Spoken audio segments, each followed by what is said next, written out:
Sur les robots eux-mêmes, je ne vais pas vous révéler la clé de l'autopsie d'un sans-papier, mais si je crois que ça fout pas l'intrigue en l'air, donc je peux vous le raconter au moins ce bout-là. L'autopsie d'un sans-papier, c'est l'histoire de Sirwan, jeune kurde de Mahabat au nord de l'Iran, qui a quitté l'Iran parce que son oncle avait été tué par les gardiens de la Révolution avec ses parents. Ils attendaient le statut de réfugié politique, ils ne l'ont pas. Lui, il est dans un lycée agricole de Seine-et-Marne.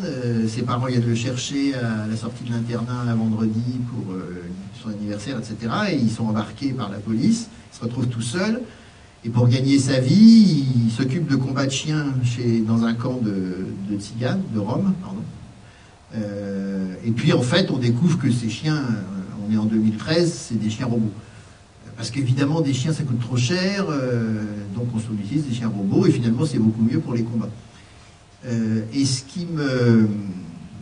ça m'est venu, cette idée-là, à Gare du Nord, à l'entrée du RER, et j'ai vu un agent de sécurité, même pas un flic, un pauvre agent de sécurité, avec un pauvre chien-loup et une pauvre muselière, et qui était là... attendant, comme tout le monde, le RER, et je me suis dit, mais dans 10 ans, ça sera des robots. Alors peut-être pas, moi j'en suis pas là à ce que l'agent de sécurité au bout de la laisse soit un robot, mais en tout cas le chien, c'est beaucoup moins cher d'avoir un chien robot. Et d'ailleurs, Big Boston Dynamics fait des chiens robots pas chers du tout, très bien, qu'on utilise en Afghanistan. Donc, et Sony en commercialisait, et a arrêté de commercialiser parce que ça ne portait pas bien. Mais sinon, on sait en faire très bien.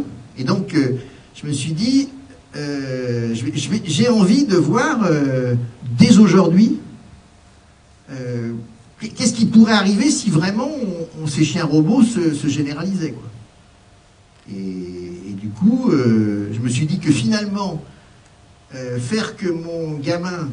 Bon, ce qui m'intéresse, moi, évidemment, c'est les gamins passionnés de sciences qui ne sont pas bons en sciences à l'école.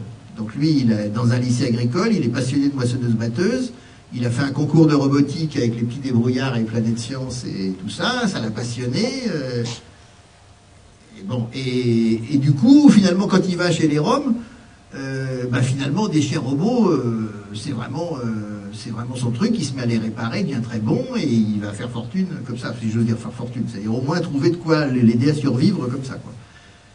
Et l'idée de mettre en scène un gamin sans papier de 21 ans, paumé, qui vit dans une cave, etc., et qui est le seul, finalement, à bien se débrouiller avec ses chiens robots, ça me plaisait vraiment. D'autant que c'est complètement possible. C'est pas les meilleurs élèves en classe qui bidouillent des chiens robots. Après, si j'en dis plus, alors, juste une remarque. Après que tu aies expliqué comment fonctionnait le logiciel qui choisit la meilleure façon de monter l'intrigue, moi j'ai vraiment l'impression que tu as utilisé un logiciel pour ton second roman parce que c'est très vivant, quoi. Alors non, ce qui est marrant, mais alors après je vous raconte plus de détails. Ce qui est vraiment marrant, c'est que j'avais pas du tout l'idée qu'Autopsie serait la suite de Romanesque. J'ai eu... Dans Romanesque, j'avais réglé son sort au logiciel d'écriture, j'ai fait un blog sur les logiciels d'écriture, j'ai bossé avec Raphaël. Dans la revue du Bas Découverte, ce mois-ci, on sort un article d'ailleurs sur les logiciels d'écriture. Je vous y renvoie. Et j'ai commencé Autopsie en ayant vraiment cette idée du journal d'un gamin qui vit dans une cave. Tout d'un coup, les chiens robots me sont sautés au visage. Et c'est en écrivant le bouquin au milieu que je me suis dit, mais évidemment, le programme, le programme des chiens, c'est le programme des intrigues du roman. C'est-à-dire que mes chiens vivent des intrigues, et donc le noyau de programmation, c'est le générateur d'intrigues. Et du coup, vous le verrez éventuellement, c'est le générateur de roman qui prend le pouvoir sur ce qui arrive aux chiens. Et le roman, finalement, Autopsie est manipulé par le logiciel de roman qui est dans le cerveau du chien. Mais c'était pas prévu au début. Donc il a pris le contrôle sur moi.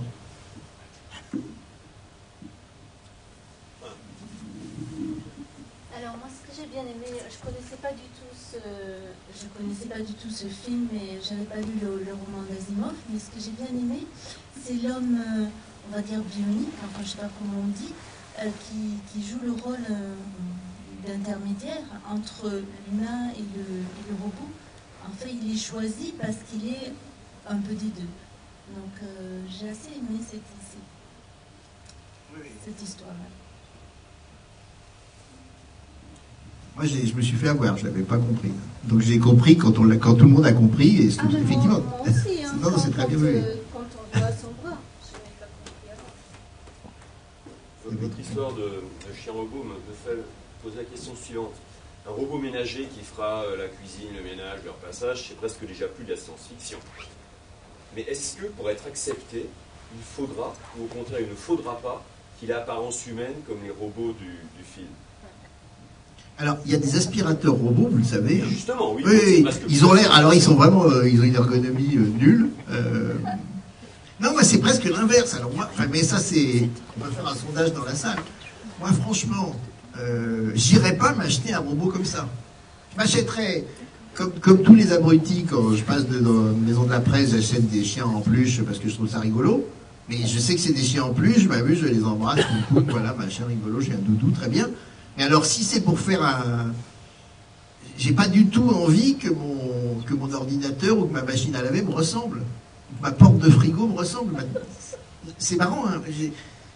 Mais peut-être qu'effectivement, c'est très naïf ce que je dis. Peut-être que dans 30 ans, effectivement... Enfin, moi, j'y crois pas du tout, c'est marrant. Hein. D'ailleurs, je me demande si mon chien... Justement, parce que vous avez l'air de dire le contraire de votre chien de combat. Vos chiens de combat, si ça existe un jour, ils n'auront pas l'air de chiens. On peut faire beaucoup mieux. Mais, non, alors d'abord, il y en a un. Donc je vous renvoie, vous allez sur YouTube, vous tapez Boston Dynamics et vous regardez Big Dog. Big Dog, c'est un chien. Je vous conseille d'aller le faire parce que c'est génial. Toi, tu l'as vu aussi, Big Dog.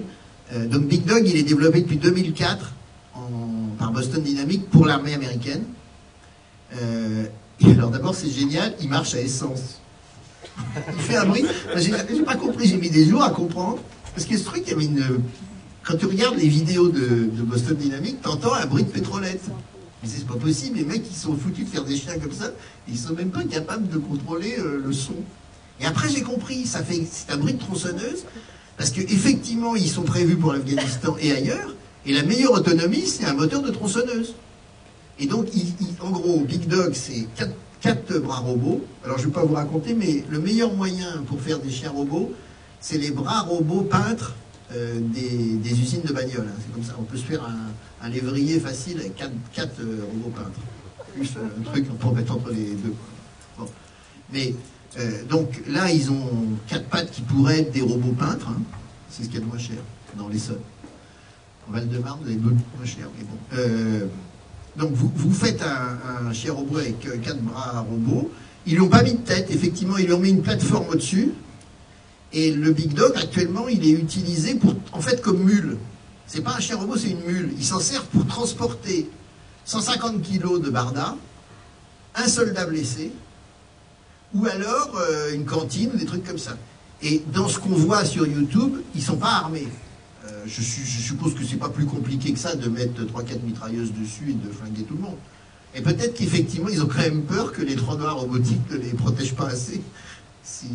Là, il n'a pas d'arme, même s'il devient fou, il n'y a pas de problème.